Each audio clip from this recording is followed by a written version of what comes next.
First of all, I just wanted to thank you for coming. As someone who is left-leaning, I truly believe in freedom of speech, and I think that that is a principle that... Well, thank you for coming.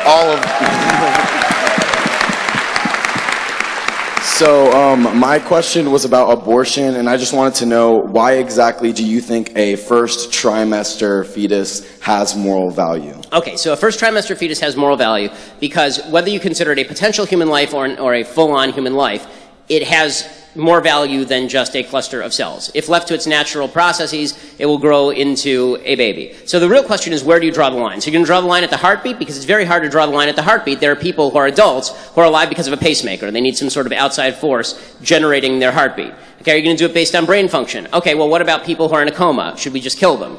Right? The problem is, anytime you draw any line other than the inception of the child, you end up drawing a false line that can also be applied to people who are adults. So either human life has intrinsic value or it doesn't. I think we both agree that adult human life has intrinsic value. Can we start from that premise?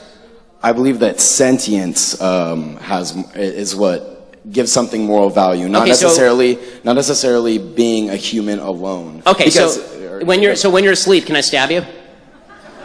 I'm still considered sentient when I'm asleep. Okay, if you are in a coma from which you may awake, can I stab you? Well then, no. I guess not. I mean, I'm glad you answered that, because I have no interest in actually murdering you. But that's still potential sentience, and it's still a potential... I agree, it is potential sentience. You know what else is potential sentience? Being a fetus.